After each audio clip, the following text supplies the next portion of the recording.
Hi everyone.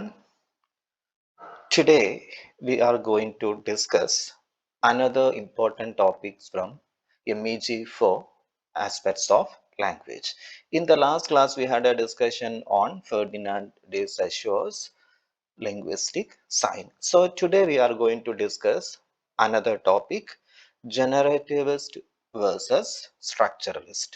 നമുക്ക് കാണാൻ സാധിക്കും പ്രീവിയസ് ഇയേഴ്സ് ക്വസ്റ്റ്യൻ പേപ്പറിലെല്ലാം തന്നെ ചോദിച്ചിട്ടുള്ള ഒരു ക്വസ്റ്റ്യൻ ആണ് ജനറേറ്റീവിസ്റ്റ് വേഴ്സസ് സ്ട്രക്ചറലിസ്റ്റ്. ഏതെങ്കിലും രൂപത്തിൽ ഈ രണ്ട് ടോപ്പിക്കുകൾ ചോദിക്കാൻ ചാൻസ് ഉള്ളതാണ്. ജൂൺ 2023 ടേം ആൻഡ് എക്സാമിനേഷനും ചോദിച്ചിട്ടുള്ള ഒരു ക്വസ്റ്റ്യൻ ആയിരുന്നു difference between generativist and structuralist views about linguistics അല്ലെങ്കിൽ language. അപ്പോൾ നോക്കാം. First of all, let me explain you what is a structuralist view about language. Structuralism in linguistics was developed in the early 20th century by scholars like Ferdinand de Saussure and Leonard Bloomfield. അപ്പം നമുക്ക് കാണാൻ സാധിക്കും നേരത്തെ Ferdinand D സെഷ്യൂറിനെ നമ്മൾ already discuss ചെയ്തിട്ടുണ്ടായിരുന്നു. അപ്പം he is considered as the father of modern linguistics. അപ്പം ഈ ഒരു structuralist views about linguistics or language develop ചെയ്തിട്ടുള്ളത് നമുക്ക് കാണാൻ സാധിക്കും Ferdinand de Saussure and Leonard Bloomfield. Structuralists believed that language is a system of structure. അപ്പം ഇത് പ്രത്യേകം നോട്ട് ചെയ്ത് വെച്ചോളൂ. ഒരു നെയിം തന്നെ ഉണ്ട് എന്താണ് ഉദ്ദേശിക്കുന്നത്. സ്ട്രക്ചറലിസ്റ്റ് വ്യൂ എന്ന് പറയുന്നത്, ലാംഗ്വേജ് എന്ന് പറയുന്നത് it is A system of structure. അല്ലെ, ഇതിനൊരു പെർട്ടിക്കുലർ സ്ട്രക്ചർ ഉണ്ട്, ഒരു പെർട്ടിക്കുലർ റൂൾസ് ഉണ്ട്, റെഗുലേഷൻസ് ഉണ്ട്. അല്ലെ, അപ്പം നോട്ട് ചെയ്ത് വെക്കുക. Structuralist views about the language എന്ന് പറഞ്ഞാൽ language is A system of structure. അല്ലെ, അപ്പം ലാംഗ്വേജിന് ഒരു പ്രിസ്ക്രൈബ്ഡ് ആയിട്ടുള്ള അല്ലെ എന്തുണ്ട്, ഒരു പെർട്ടിക്കുലർ സ്ട്രക്ചർ ഉണ്ട്. ആ സ്ട്രക്ചർ എന്തിനനുസരിച്ചാണ്, based on particular rules and regulations. അത് പ്രത്യേകം നോട്ട് ചെയ്ത് വെക്കുക. They focused on description and classification of language through the analysis of linguistics elements such as phoneme, morphemes and syntax. അല്ലെ, അപ്പോൾ നമുക്ക് കാണാൻ സാധിക്കും ലാംഗ്വേജിന്റെ ഓരോ ബ്രാഞ്ചുകളാണ് നമുക്ക് കാണാൻ സാധിക്കും. ഏതൊക്കെ? Phonology, morphology and syntax. അല്ലെ, ലിംഗ്വിസ്റ്റിക്സിന് ഒരുപാട് ബ്രാഞ്ചുകൾ ഉണ്ട്. അല്ലെ, ഏതൊക്കെ പോലെ? സിൻടാക്സ്, സിമാൻറ്റിക്സ്, അതുപോലെ തന്നെ മോർഫോളജി, ഫൊണോളജി. അല്ലെ, ഈ ബ്രാഞ്ചുകളെല്ലാം തന്നെ പ്രിസ്ക്രൈബ് ചെയ്യുന്നത് set of rules and regulations ആണ്. അല്ലെ, ഇവിടെ നമുക്ക് കാണാം സിൻടാക്സ് എന്ന് പറഞ്ഞാൽ it is a study of sentence structure. അല്ലെ, സെന്റൻസ് സ്ട്രക്ചർ എന്ന് പറയുന്ന സമയത്ത് that should be about grammar, ഗ്രാമറിനെ കുറിച്ചായിരിക്കും. അല്ലെ, ഗ്രാമർ എന്ന് പറയുന്നത് എന്താണ്? സെറ്റ് ഓഫ് റൂൾസ് ആണ്. അല്ലെ, അപ്പം ഇവിടെ സ്ട്രക്ചറലിസ്റ്റ് എന്തിലാണ് ഫോക്കസ് ചെയ്യുന്നത്? Focused on the description and classification of language. അല്ലെ, ഒരു പെർട്ടിക്കുലർ റൂൾസ് എവിടെ ഉപയോഗിക്കുന്ന റൂൾസ് ആണ്? സിൻടാക്സിൽ ഉപയോഗിക്കുന്നത്, മോർഫീംസിൽ ഉപയോഗിക്കുന്നത്, ഫൊണീംസിൽ ഉപയോഗിക്കുന്നത്. അല്ലെ, ഫൊണീംസ് എന്ന് പറഞ്ഞാൽ എന്താ? അത് കുറച്ചുകൂടെ നിങ്ങൾക്ക് ക്ലാരിറ്റി കിട്ടും. എന്താ ഈ ഫൊണീം എന്ന് പറഞ്ഞാൽ എന്താ? ഫൊണീം അല്ലെ, ഫൊണീം എന്ന് പറഞ്ഞാൽ കാണാൻ പറ്റും ഒരു വേർഡിന്റെ ഏറ്റവും സ്മോളസ്റ്റ് യൂണിറ്റിനാണ് നമ്മൾ എന്ത് പറയുന്നത്? ഫൊണീംസ്, ഫൊണീം എന്ന് പറയുന്നത്. അല്ലെ, ഫോർ എക്സാമ്പിൾ നമ്മൾ റീഡ് എന്ന് പറയുന്നത് ഒരു വേർഡാണ്. അല്ലെ, റീഡ് എന്ന് പറയുന്ന ആ വേർഡിനെ നമുക്ക് എന്താക്കാൻ സാധിക്കും?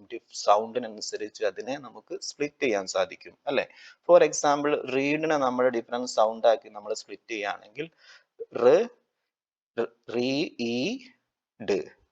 അല്ലെ, ഇ ഡ്, ഇതാണ് റീഡ്. അല്ലെ, അപ്പം ഇങ്ങനെ നമ്മൾ എന്ന് പറയുന്നത് ഒരു ഫൊണീമിന് എക്സാമ്പിൾ ആണ്. അപ്പം ഒരു വേർഡിലെ ഏറ്റവും സ്മോളസ്റ്റ് യൂണിറ്റിനാണ് നമ്മൾ എന്ത് പറയുന്നത്? നമ്മൾ ഫൊണീം എന്ന് പറയുന്നത്. അല്ലെ, അപ്പം ഈ ഫൊണീം എന്ന് പറയുന്നത് നമ്മൾ ഇത് സ്പ്ലിറ്റ് ചെയ്യുന്നത് എന്തിനനുസരിച്ചാണ്? Based on a rule. അല്ലെ, അങ്ങനെ നമ്മൾ ആ ഒരു ഫൊണീം, ഒരു വേർഡിനെ ഡിഫറെന്റ് ഫൊണീം ആക്കി നമുക്ക് സ്പ്ലിറ്റ് ചെയ്യണമെങ്കിൽ അവിടെ പെർട്ടിക്കുലർ റൂൾസ് ഉണ്ട്. അല്ലെ, റെഗുലേഷൻസ് ഉണ്ട്. അല്ലെ, അതുപോലെ തന്നെ മോർഫീം എന്ന് പറഞ്ഞാൽ ഒരു വേർഡിലെ അല്ലെങ്കിൽ ലാംഗ്വേജിലെ ഏറ്റവും സ്മോളസ്റ്റ് മീനിങ് ഫുൾ യൂണിറ്റ് ആണ് പറയാ. ശ്രദ്ധിക്കുക, ഏത്? മോർഫീംസ് എന്ന് പറഞ്ഞാൽ മീനിങ് ഫുൾ ആയിട്ടുള്ള സ്മോളസ്റ്റ് യൂണിറ്റ് ആണ്. എന്നാലോ ഫൊണീം എന്ന് പറഞ്ഞാൽ സ്മോളസ്റ്റ് യൂണിറ്റ് ആണ്, മീനിങ് ഫുൾ ആവണമെന്നില്ല. പറയുന്നത് മനസ്സിലാവുണ്ടോ? അപ്പൊ ഫോർ എക്സാമ്പിൾ നമ്മൾ ബോയ്സ് എന്ന് പറയുന്നതിൽ എത്ര മോർഫീംസ് ഉണ്ട്? അതിന് രണ്ട് മോർഫീംസ് ഉണ്ട്. രണ്ട് മോർഫീം ആക്കിയിട്ട് നമുക്ക് ബോയ്സ് എന്ന് പറയുന്ന വേർഡിനെ നമുക്ക് സ്പ്ലിറ്റ് ചെയ്യാം, മീനിങ് ഫുൾ യൂണിറ്റ് ആക്കാം. ബോയ് എന്ന് പറയുന്നത് ഒരു മീനിങ് ഫുൾ യൂണിറ്റ് ആണ്. എസ് എന്ന് പറയുന്നത് മറ്റൊരു മീനിങ് യൂണിറ്റ് ആണ് അല്ലെ. മീനിങ് യൂണിറ്റ് എന്ന് പറയുമ്പോൾ മറ്റൊരു മോർഫീം ആണ് അല്ലെ. ബോയ്സ് എന്ന് പറയുന്ന എസ് എന്താണ്, പ്ലൂറൽ മോർഫീം ആണ് അല്ലെ. ഇങ്ങനെ നമുക്ക് വേർഡുകളെ നമുക്ക് എന്ത് ചെയ്യാൻ പറ്റും, ലാംഗ്വേജിന്റെ ഏറ്റവും സ്മോളസ്റ്റ് മീനിങ് യൂണിറ്റ് ആക്കി സ്പ്ലിറ്റ് ചെയ്യാൻ പറ്റും. ഇതിനൊക്കെ എന്തുണ്ട്, A set of rules and regulations ഉണ്ട് അല്ലെ. പിന്നെ നമ്മൾ പറഞ്ഞു സിന്റാക്സ് എന്ന് പറഞ്ഞാൽ എന്തിനെ കുറിച്ചുള്ള study of A sentence structure അല്ലെ എന്ന് പറഞ്ഞാൽ ഗ്രാമർ അല്ലെ. ഗ്രാമർ എന്ന് പറയുന്നതും A set of rules regulation ആണ് അല്ലെ. അപ്പൊ അതാണ് ഇവിടെ പറയുന്നത് സ്ട്രക്ചറലിസം എന്തിനെ ബേസ് ചെയ്തുകൊണ്ടാണ്, സെറ്റ് ഓഫ് റൂൾസ് റെഗുലേഷൻസിനെ ബേസ് ചെയ്തുകൊണ്ടാണ് അല്ലെ. അതാ പറയുന്നത് ദേ focused on the description and classification of language through the analysis of linguistic elements such as phoneme, morphemes and syntax. Their goal was to analyze language scientifically അല്ലെ. നമുക്ക് കാണാൻ സാധിക്കും, അത് പ്രത്യേകം നോട്ട് ചെയ്ത് വെച്ചോളാം. സ്ട്രക്ചറലിസം ഇമ്പോർട്ടൻസ് കൊടുക്കുന്നത് റീസൺ ആണ്, യുക്തിക്കാണ് അല്ലെ. സയൻസ് എന്ന് പറയുന്നത് എന്തിനെ ബേസ് ചെയ്തുകൊണ്ട് വർക്ക് ചെയ്യുന്ന ഒന്നാണ്, റീസൺ അല്ലെ. അപ്പൊ അദ്ദേഹം പറയുന്നത് ലാംഗ്വേജിനെ നമുക്ക് സയന്റിഫിക്കലി സിസ്റ്റമാറ്റിക്കലി എന്ത് ചെയ്യാൻ സാധിക്കും, നമുക്ക് സ്റ്റഡി നടത്താൻ സാധിക്കും അല്ലെ. അപ്പം ലാംഗ്വേജിനെ നമ്മൾ സിസ്റ്റമാറ്റിക് ആയിട്ട് നമുക്ക് സ്റ്റഡി പോസിബിൾ ആണ് അല്ലെ. അതിന് വേണ്ടിയിട്ടുള്ള റൂൾസ് ആണ് ഡിഫറെന്റ് ബ്രാഞ്ചുകളായിട്ടുള്ള ഏതൊക്കെ, സിന്റാക്സ്, മോർഫോളജി, ഫൊണോളജി ഒക്കെ എന്ത് ചെയ്യുന്നത്, മുന്നോട്ട് വെക്കുന്നത്. പറയുന്നത് ക്ലിയർ ആവുന്നുണ്ടോ? അപ്പം ഈ സ്ട്രക്ചറലിസ്റ്റിന്റെ പ്രധാനപ്പെട്ട ഗോൾ എന്ന് പറയുന്നത് അനലൈസ് ദി ലാംഗ്വേജ് എന്തിനനുസരിച്ചുകൊണ്ട്, ബേസ്ഡ് ഓൺ ഏതൊക്കെ, റീസൺ അല്ലെ. അപ്പം ഇവരുടെ പ്രധാനപ്പെട്ട ഗോൾ എന്ന് പറയുന്നത് analyse the language scientifically without involving meaning or the speakers mind അല്ലെ. അവിടെ എന്തിനു കൂടുതൽ ഇമ്പോർട്ടൻസ് ഇല്ല, സ്പീക്കേഴ്സിന്റെ മൈൻഡ് അല്ലെങ്കിൽ ലാംഗ്വേജ് ഉപയോഗിക്കുന്ന ആളുകളെ സംബന്ധിച്ചിടത്തോളം അവർക്ക് പ്രത്യേകം എന്തില്ല, റോൾ ഇല്ല. They have to follow the rules and regulations prescribed in the എവിടെ, ലിംഗ്വിസ്റ്റിക് എലമെന്റ്സ് അല്ലെ. ലിംഗ്വിസ്റ്റിക്സ് എലമെന്റ്സ് പ്രൊമോട്ട് ചെയ്യുന്ന റൂൾസ് റെഗുലേഷനെ സ്ട്രക്ചറിനെ ഫോളോ ചെയ്യുക മാത്രമാണ് ആര് ചെയ്യേണ്ടത്, സ്പീക്കർ ചെയ്യേണ്ടത്. സ്പീക്കേഴ്സിന്റെ മൈൻഡിന് ഒരു പ്രത്യേക റോളും ഇല്ല.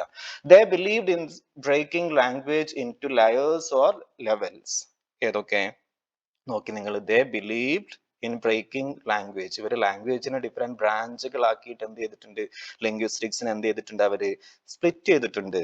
അതും ഏതൊക്കെ, like phonology, morphology, syntax and studying dum separately. അതും പ്രത്യേകം നോട്ട് ചെയ്ത് വെച്ചോളൂ. സ്ട്രക്ചറലിസ്റ്റ് എന്ത് ചെയ്തിട്ടുണ്ട്, ലാംഗ്വേജിനെ, ലിംഗ്വിസ്റ്റിക്സിനെ എന്ത് ചെയ്തിട്ടുണ്ട് അല്ലെ. ലാംഗ്വേജിനെ കുറിച്ചുള്ള പഠനത്തിനെയാണ് നമ്മൾ ലിംഗ്വിസ്റ്റിക്സ് എന്ന് പറയുന്നത് അല്ലെ. ഈ ലിംഗ്വിസ്റ്റിക്സിനെ, ലാംഗ്വേജിനെ സെപ്പറേറ്റ് ലെയേഴ്സ് ആക്കി ആര് ഡിവൈഡ് ചെയ്തിട്ടുണ്ട്, സ്ട്രക്ചറലിസ്റ്റ് ഡിവൈഡ് ചെയ്തിട്ടുണ്ട്. ഏതൊക്കെയാണടാ, ഫൊണോളജി അല്ലെ. ഫൊണോളജി എന്ന് പറഞ്ഞാൽ എന്താ, systematic study of sound system അല്ലെ. നമ്മൾ ഓരോ വേർഡും നമ്മൾ പ്രൊനൗൺസ് ചെയ്യുന്നു അല്ലെ, ആ ഒരു സൗണ്ട് അല്ലെ. ആ ഒരു സൗണ്ട് സിസ്റ്റത്തെ കുറിച്ചുള്ള സിസ്റ്റമാറ്റിക് ആയി പഠിക്കുന്ന ലാംഗ്വേജിന്റെ ലിംഗ്വിസ്റ്റിക്സിന്റെ ബ്രാഞ്ചാണ് ഫൊണോളജി. മോർഫോളജി എന്ന് പറഞ്ഞാൽ എന്തിനെ, ഒരു വേർഡിന്റെ സ്ട്രക്ചറിനെ കുറിച്ച്, ഇന്റേണൽ സ്ട്രക്ചറിനെ കുറിച്ച് പഠിക്കുന്ന ബ്രാഞ്ചാണ്. വേർഡിന്റെ ഇന്റേണൽ സ്ട്രക്ചറിനെ കുറിച്ച് പഠിക്കുന്നതാണ് മോർഫോളജി അല്ലെ. ഒരു സെന്റൻസ് സ്ട്രക്ചറിനെ കുറിച്ച് പഠിക്കുന്നതാണ് ഏത്, ഈ പറയുന്ന സിന്റാക്സ് അല്ലെ. നമ്മൾ ഇതിനെ കുറിച്ചൊക്കെ നമ്മൾ ഡീറ്റെയിൽ ആയിട്ട് പഠിക്കും. ഈ സമയത്ത് നിങ്ങൾ ഇത്രയും കാര്യങ്ങൾ നോട്ട് ചെയ്ത് വെക്കുക. ഇനി നമുക്ക് നോക്കാം എന്താണ് what is a generativist view about language. അപ്പം നോട്ട് ചെയ്ത് വെക്കുക. ഇത് ഏതെങ്കിലുമൊക്കെ രൂപത്തിൽ നിങ്ങൾക്ക് എക്സാമിന് ചോദിക്കാൻ ചാൻസ് ഉള്ള ഒരു ടോപ്പിക്കാണ് ഈ പറയുന്ന രണ്ട് വ്യൂസും. ഓക്കെ, അപ്പൊ നമുക്ക് നോക്കാം എന്താണ് ജനറേറ്റിവിസ്റ്റ് വ്യൂ, എന്താ നോക്കാം. ജനറേറ്റിവിസ്റ്റ് linguistics was introduced by Noam Chomsky in 1950s. എപ്പോഴാണ് ഇൻട്രൊഡ്യൂസ് ചെയ്തിട്ടുള്ളത്, 1950s. Chomsky believed that humans are born with innate knowledge of grammar. അപ്പൊ ഇദ്ദേഹം പറയുന്നത് നമുക്കൊക്കെ എന്തുണ്ട്, നേരത്തെ സ്ട്രക്ചറലിസം പറഞ്ഞിട്ടുള്ളത് സ്പീക്കേഴ്സിന് എന്തില്ല, പർട്ടിക്കുലർ റോൾ ഇല്ല. സ്പീക്കേഴ്സിന്റെ mind has in any role in framing language അല്ലെ. അപ്പൊ അവർ പറയുന്നത് ഇതൊക്കെ സെറ്റ് ഓഫ് റൂൾസ് ആണ്, സ്ട്രക്ചർ ആണ്. ഇത് ലിംഗ്വിസ്റ്റിക്സിൽ എലമെന്റ്സ് ആയിട്ടുള്ള മോർഫീംസും മോർഫോളജിയും സിന്റാക്സും ഒക്കെയാണ് എന്ത് ചെയ്യുന്നത്, പിന്നെ ലാംഗ്വേജിനെ കൺട്രോൾ ചെയ്യുന്നത് അല്ലെ. എന്നാൽ ഇവിടെ ഇദ്ദേഹം പറയുന്നത്, നോം ചോംസ്കി പറയുന്നത് നോക്ക് നിങ്ങൾ, ഹ്യൂമൻ ബീയിങ്ങിനൊക്കെ ഇൻബോൺ ആയിട്ട് ഉണ്ടെന്നാ പറയുന്നത്, ഒരു നോളജ് ഓഫ് ഗ്രാമർ. നമ്മൾ ആരും ഗ്രാമർ പഠിപ്പിക്കേണ്ട ആവശ്യമില്ല അല്ലെ. ഒരു ഇൻബോൺ ആയിട്ടുള്ള എന്തുണ്ടെന്നാ പറയുന്നത്, നമുക്കൊക്കെ എന്തിനെ കുറിച്ചുള്ള നോളജ് ഉണ്ട്, ഗ്രാമറിനെ കുറിച്ച് നോളജ് ഉണ്ട് അല്ലെ. Which he called universal grammar. അത് നോട്ട് ചെയ്ത് വെച്ചോളൂ.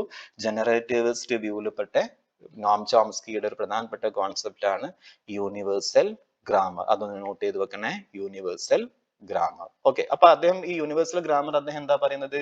അദ്ദേഹം പറയുന്നുണ്ട് Chomsky believe that human R bone with an innate knowledge of grammar, അല്ലെ? അതുപോലെ തന്നെ അദ്ദേഹം പറയുന്നത്, അദ്ദേഹത്തിന്റെ വേറൊരു കോൺസെപ്റ്റ് ആണ് ഏത്? ലാംഗ്വേജ് അക്വിസിഷൻ ഡിവൈസ്, അല്ലെ? നമ്മളൊക്കെ ഹ്യൂമൻ ബീങ് ഒക്കെ ജനിക്കുന്നത് തന്നെ ഇൻബോൺ ആയിട്ട് ലാംഗ്വേജ് അക്വയർ ചെയ്യാനുള്ള ഒരു എബിലിറ്റി ഉണ്ട്, സ്കിൽ ഉണ്ട്, ഒരു ഡിവൈസ് ഉണ്ടെന്നാ പറയുന്നത്, അല്ലെ? അതിനാണ് LAD എന്ന് പറയും, ലാംഗ്വേജ് അക്വിസിഷൻ ഡിവൈസ്. അപ്പം നമുക്ക് ഇൻബോൺ ആയിട്ട് ആ ഒരു ഡിവൈസ് നമ്മുടെ ഉള്ളിലുണ്ട്, ലാംഗ്വേജ് പഠിക്കാനുള്ള ഒരു ഡിവൈസ് ഉണ്ടെന്നാ പറയുന്നത്. അപ്പൊ ഇദ്ദേഹത്തിന്റെ അതുപോലുള്ള മറ്റൊരു കോൺസെപ്റ്റ് ആണ് എന്ത്? ഈ പറയുന്ന യൂണിവേഴ്സൽ ഗ്രാമർ എന്ന് പറഞ്ഞാൽ നമ്മുടെ സ്പീക്കേഴ്സിന് എന്തുണ്ടെന്നാ പറയുന്നത്? ഇന്നേറ്റ് ആയിട്ട് നമ്മുടെ ഉള്ളിൽ എന്തുണ്ടെന്നാ പറയുന്നത്? That is A knowledge of grammar, അല്ലെ? അത് നമ്മൾ എന്ത് ചെയ്യേണ്ട ആവശ്യമില്ല എന്നാ പറയുന്നത്? സെപ്പറേറ്റ് പഠിപ്പിക്കേണ്ട ആവശ്യമില്ല എന്നാണ് അദ്ദേഹം പറയുന്നത്. He emphasized how language is generated in the mind. അപ്പൊ അദ്ദേഹം പറയുന്നത് ലാംഗ്വേജ് എന്ന് പറയുന്നത് something that is generated by the human mind. നമ്മുടെ മൈൻഡ് ആണ് എന്ത് ജനറേറ്റ് ചെയ്യുന്നത്?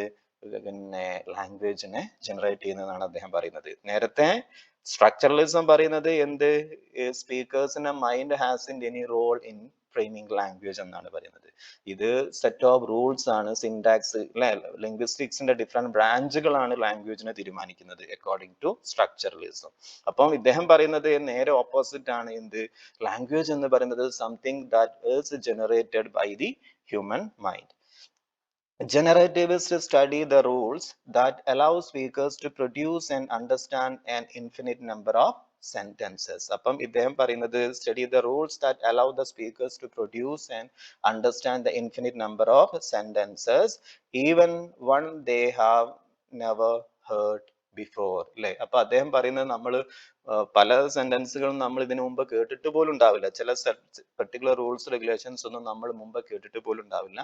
പക്ഷേ നമ്മൾ എന്ത് ചെയ്യുന്ന പറയുന്നത്? We are able to construct even infinite number of sentences, അല്ലെ? പല റൂൾസും നമ്മൾ നേരത്തെ പഠിച്ചിട്ടുണ്ടാവില്ല, പക്ഷേ we are able to use such a rules and regulations, അല്ലെ? അത് നേരത്തെ കേൾക്കാതെ ആ ഒരു റൂൾസ് ഉപയോഗിച്ചുകൊണ്ട് നമ്മൾ തൗസൻഡ്സ് ഓഫ് സെന്റൻസുകൾ എന്ത് ചെയ്യുന്ന പറയുന്നത്? കൺസ്ട്രക്ട് ചെയ്യാൻ നമുക്ക് സാധിക്കും. അത് എന്തിന്റെ ഒരു കപ്പാസിറ്റിയാണ്? ഹ്യൂമൻ മൈൻഡിന്റെ കപ്പാസിറ്റിയാണെന്നാണ് അദ്ദേഹം പറയുന്നത്.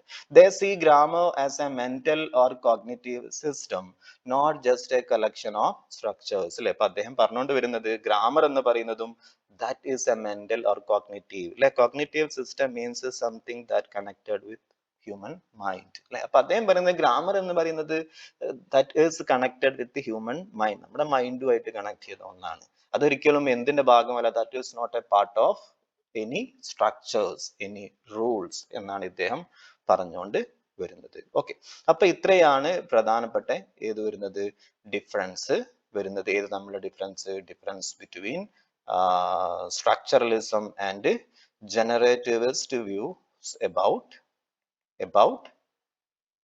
ലാംഗ്വേജ്. അപ്പൊ ഇത്രയും കാര്യങ്ങളാണ് ഡിസ്കസ് ചെയ്യാൻ ഉദ്ദേശിക്കുന്നത്. ബാക്കിയുള്ള കാര്യങ്ങൾ നിങ്ങൾ ടെക്സ്റ്റ് നോക്കി ഒന്നും കൂടെ കവർ ചെയ്യുക. Anyway, now let me stop here. Have a nice day.